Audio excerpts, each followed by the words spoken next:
Bismillahirrahmanirrahim. Assalamualaikum warahmatullahi wabarakatuh. Bapak Ibu, perbincangan kita kali ini melengkapi tugas tentang isu strategis yang berkaitan dengan ancaman, tantangan, hambatan, dan gangguan terhadap bangsa dan negara.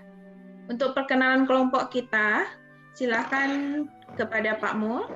Perkenalkan, kami dari kelompok 2, tim 1, angkatan 29, Laskar CPNS 2021, dengan anggota saya sendiri, Mulyandri SPDI, kemudian Ibu Dini Mayasari SPD, dan Ibu Yulia Primadewi SPD. Saya akan menampilkan sebuah tabel tentang analisis tugas kami kelompok 2, tim 1. Tugas kelompok yang kami buat, yang pertama, menganalisis isu strategis dengan metode USG.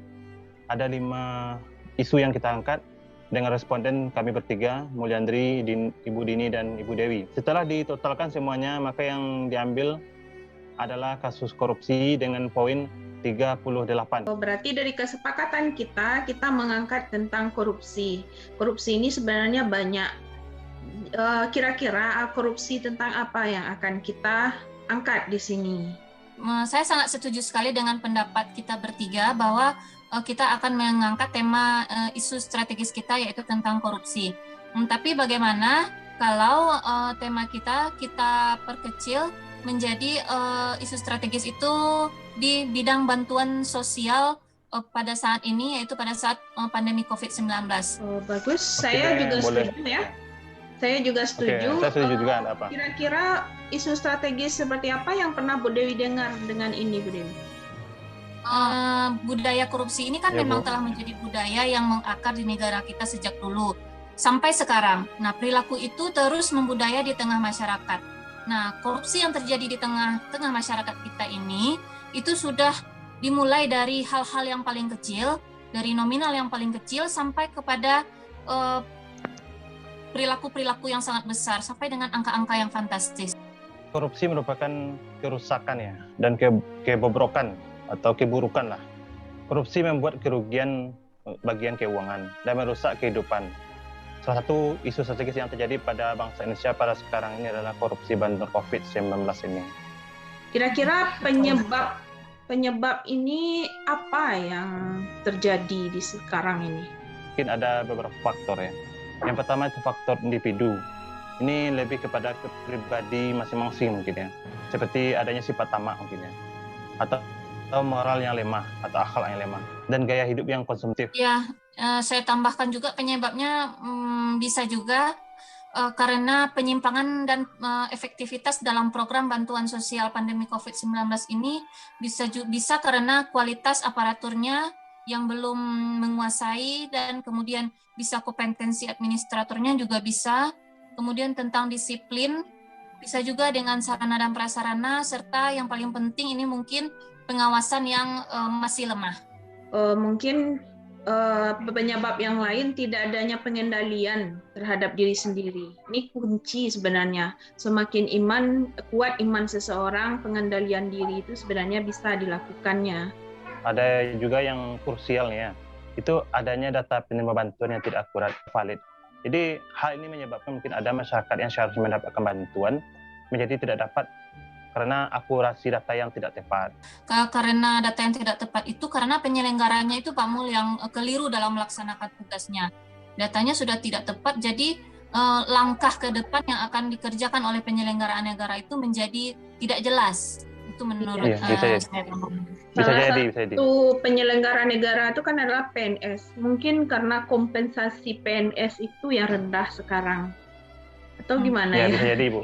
Ya, karena gajinya kurang mungkin, Bu, dicari yang cara lain kan. Iya. Atau selanjutnya mungkin pejabat yang serakah. Nah, ini lebih ke sifat lagi tadi nih. Mungkin pejabat yang struktural mungkin lebih ke difokuskan nih. Ini karena keserakahan, melihat banyak mungkin bantuan yang akan diserahkan, karena dia merasa ini lebih baik kita menerima nih daripada dikasih. Nah, diambil kan. Padahal dia bukan haknya, mungkin saya rasa. Iya. Mungkin juga bisa ditambahkan juga penyebabnya ini Pak Mul dan Bu Dini, karena dari segi hukum kita masih lemah mungkin ya Pak dan Ibu ya. Karena hukum kita lemah, maka memberikan kesempatan bagi pelaku korupsi untuk berbuat dengan sewenang-wenang. Itu. Iya, kemudian pengawasan di negara kita ini juga masih kurang. Dari permasalahan dan sebab yang sangat banyak tersebut, mungkin kita bisa memberikan beberapa solusi tindakan pencegahan tindak pidana korupsi bantuan sosial pandemi COVID-19 yang bisa dilakukan oleh aparat penegak hukum itu. Sebenarnya banyak. Ada bagian pengawasan perencanaan, pengawasan terhadap penyusunan anggaran. Semuanya harus diawasi ya secara ketat. Pengadaan barang dan jasa, pelaksanaan atau realisasi anggaran, pendistribusian bantuan sosial, kemudian pelaporan serta pertanggungjawaban anggaran COVID. Mungkin ada lagi yang bisa ditambahkan bagaimana solusinya? Saya rasa solusi yang pertama di sini karena kita berdasarkan kepada konsensus kita Pancasila itu ketuhanan yang Maha Esa. Saya rasa tanamkan nilai agama dulu ya, tanamkan nilai religi di masing-masing kita.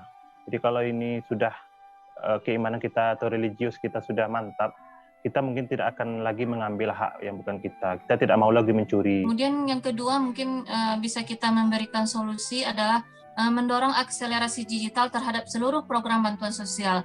Jadi kalau semuanya sudah digital dan terintegrasi satu dengan yang lainnya, maka masyarakat tidak akan mengalami ketimpangan dalam menerima bantuan.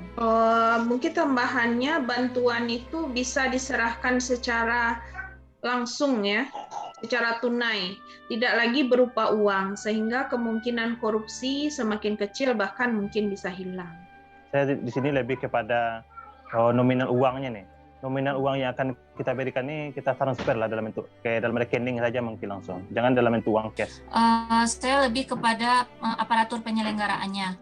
Jadi kalau aparatnya itu pemimpinnya itu baik, maka hal-hal yang dilakukannya, apa yang dikerjakannya kepada bawahan itu pasti akan baik pula.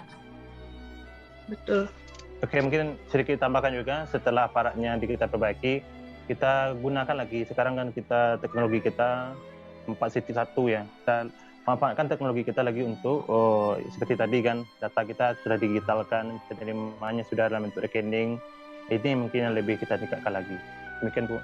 Bangun pendidikan moral sejak kecil, ini mungkin yang sudah mulai luntur pada anak-anak kita. Ya, terus dari sisi yang berbeda kita juga bisa lihat tentang hukuman yang diberikan kepada pelaku tindak pidana korupsi ini.